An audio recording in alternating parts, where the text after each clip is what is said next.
ملګرو سلامونه.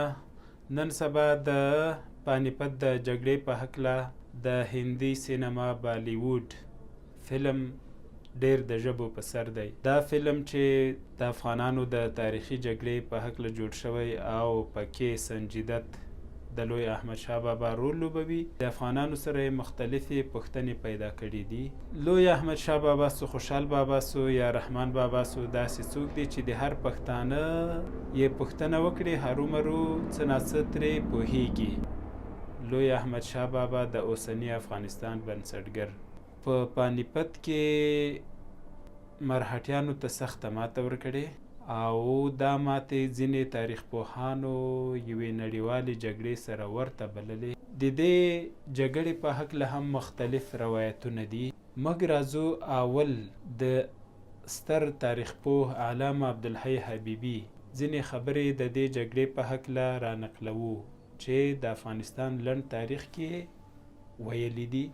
احمدشاه د هیواد صدر اعظم شاه ولی خان بلوچستان ته ولېږه او دی ورپسې لاړ. نصیر خان عذر وکړ او خپله لوري احمد خان ته ورکړه. ابدالي احمدشاه له دې وروسته کندهار ته راغی او په 1961 کال کې د بولان له لارې سیند او بیا د پېښور په لور وخوځېده او له هغه ځایه تیمور او جان خان هم ورسره مل شول. کله چې احمدشاه درانۍ سیمې ته ورسید په دغه وخت کې د ده د غلیمانو درې ځواکونه د تیارسۍ په حال کې وو، خو افغان واکمن په سهارنپور کې نجیب الدوله او د روهیله نور سرداران لکه سرالله خان، حافظ رحمت خان، عنایت خان، قطب خان او نور له ځان سره ملګري کړل او د 40,000 پوځونو په ځواک مخ په ډیلي روان شو.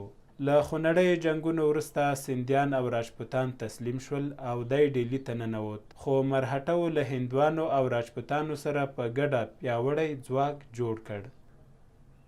احمدشاه بابا له خپلو جنګیالیو سره ځان پانیپت ته ورساوه او بیا یې خپل ځواکونه په داسې ځای کې دېره کړل چې د سیالو ځواکونو هغه لارې بندې کړي چې ورته د خوړو او نورو مرستو توکي رسېدل. جګړه د 1918 زېږدیز کال د جولای په 14 نیټه د پانیپت په میدان کې ونښته او تر 3 میاشتو اوږده شوه. دواړو لورو ته درانه زیانونه واوښتل. د سر پر زیان سربیره یوازې 22,000 مرهټه سرتیري ونیول شول. 500 پیلان، زرګونه اوښان، 50,000 اسان او 200,000 غوایان د احمدشاه ابدالي پوځ ته په لاس ورغلل. دغه تاریخ پوه زیاتوي د پانیپت جګړه د 10,00,000 مرهټیانو او هندوانو سره وه او په دې جګړه کې د دښمن 2,00,000 کسان تر تیغ تیر شول. علامه عبدالحی حبیبي بیا هم د جګړې غنیمت ته اشاره کوي او وایي د دې سترې غزا جنگي ولجې او غنایم 500,000 اسونه، 2,00,000 غوایي، 500 پیلان، 2,000 اوښان او 22,000 بندیان وو چې وروسته بیرته وبخښل شول. د پانیپت جګړې په هکله یو بل تاریخ پوه بیا وایي ختیځ ته د لوی احمدشاه بابا دا سفر ډیر اهمیت لري ځکه چې پر 1958 کال هند کې 3 مهمې پیښې وشوې.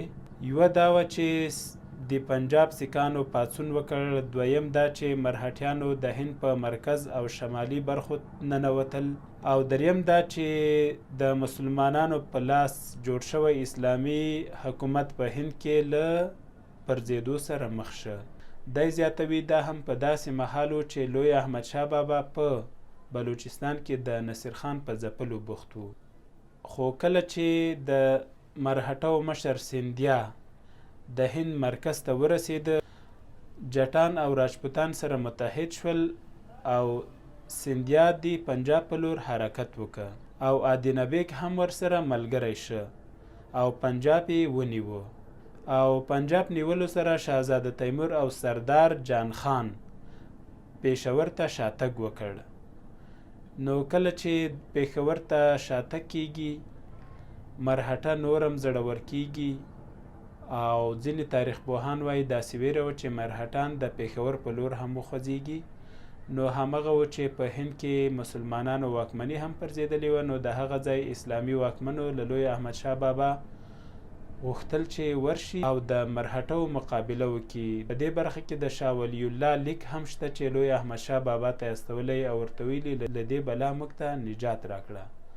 همدا وي چې لوی احمدشاه بابا هم د مرهټو په لور روانیږي. نو احمدشاه بابا چې بلوچستان څخه ډاډه سوی و له 10,000 عسکرو سره د بولان له لارې سیند ته ورسېده او بیا د شهزاده تیمور او جان خان سره یو ځای شو او د پنجاب په لوري حرکت وکړ. خو کله چې سیندیا او غازی الدین د لوی احمدشاه بابا له حرکت پوهیږي نو له نجیب الدوله سره سوله کوي او د ډهلي په لور روانیږي. په ډهلي کې دویم عالمگیر په قتل رسیږي او د اورنګزیب لمسی پاچا کیږي. په دغسې حالت کې لوی احمدشاه بابا له دریو ځواکونو سره چې اول د سیندیا دي د ډهلي په لار کې، دویم د هولګر دي د جمنا سیند په چپه غاړه کې، او دریم د جنګواره او د غازی الدین دي ورسره مخ کیږي. او کله چې جګړه شروع کیږي نو دغه درې ځواکونه د لوی احمدشاه بابا د سرتیرو په مقابل کې ماتې خوري.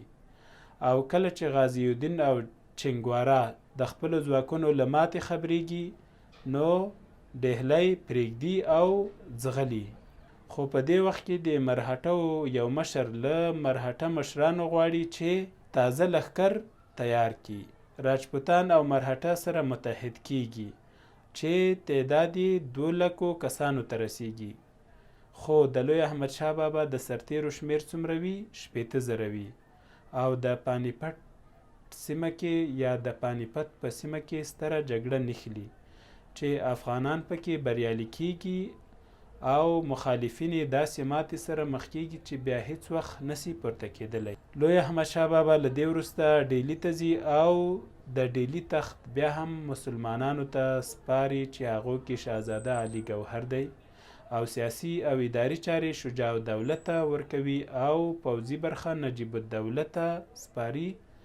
او دا شعر وایي چې د ډهلي تخت هیرومه چې رایاد شي، زما د ښکلې پښتونخوا د غرو سرونه، د رقیب د ژوند متاع به تار په تار کړم چې په تورو پښتنو کړه ګزارونه. نو له دې وروسته بیرته د خپل وطن ته راستنیږي. وطن ته د راستنېدو خبره یې ځان ته ده، خو دا خو د افغان تاریخ پوهانو نظر چې ورکړی ده. په دې برخه کې یو هندي پوهاند یا پروفیسر ګنډاسینګ یو کتاب لیکلی چې نوم یې دی احمدشاه درانی د نوي افغانستان پلار.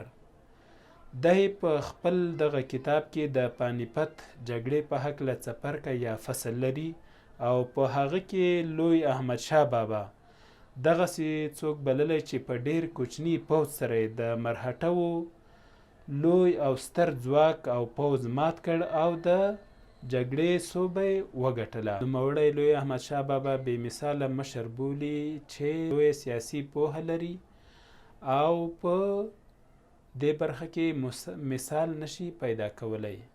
خو کله چې احمدشاه بابا په پانیپت کې جګړه باندې بوخت وي بری ګټي، کندهار کې داسې اوازه خپریږي چې د احمدشاه بابا ځواکونو ماتې خوړلې، خو د ده مور زرغونه انا خلک رابولي او ورته وایي بری او لری یا ماتې د خدای په لاس کې دي.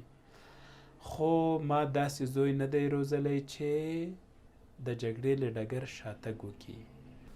سره له دې چې لا هم تر اوسه دا فلم خپور شوی نه دی، خو له افغانانو سره داسې باور دی چې د لوی احمدشاه بابا رول به په منفي ډول راخیستل شوی وي. که څه هم سنجیدت خپله ویلي چې داسې څه پکې نشته، یا یې ویلي که داسې څه پکې وی رول یې نه لوباوه، خو بیا هم یو ټویټ کې ویلي چې لوی احمدشاه بابا به پر کومه لار تیر شو یا به پر کومه لاره سیوری تیر شو، هملته به جګړه او مرګونه وو. مګر دا یادول هم پکار دي چې د یوې سیمې اتل د بلې سیمې لپاره اتل نشي کېدلی. خو که سیکانو کې یا مرهټو کې د لوی احمدشاه بابا رول منفي ډول سره وي، مګر د هند مسلمانان اوس هم د نوم په ویاړ سره یادوي او په هند کې د لوی احمدشاه بابا په نوم جوماتونه یا نورې سیمې هم شته. دا ډول که ګاونډي پاکستان ته وګورو، دوی یو توغندی هم د لوی احمدشاه بابا په نوم یا د ابدالي په نوم جوړ کړی چې اشاره یې همغه لوی احمدشاه بابا ته ده. نو ګورو به چې فلم کې څه راغلي، په دې هیله چې وخت بیا د لوی احمدشاه بابا په څیر مشران پښتنو او افغانانو ته ورکړي او د لوی احمدشاه بابا په دې شعر به خپلې خبرې را ختمې کړو چې د ننګ مړ خو څه مړ نه دی، دا بې ننګه ژوند جفا دی. لاس به وانخلم له ننګه که په ننګ پاتې دنیا ده. پښتو زده کړه فیسبوک پاڼه در سره خوښه او له نورو ملګرو سره شریکه کړئ او پښتو لرنینګ یوټیوب چینل هم خپله زنګوله یا سبسکرایب او له نورو ملګرو سره شریک کړئ.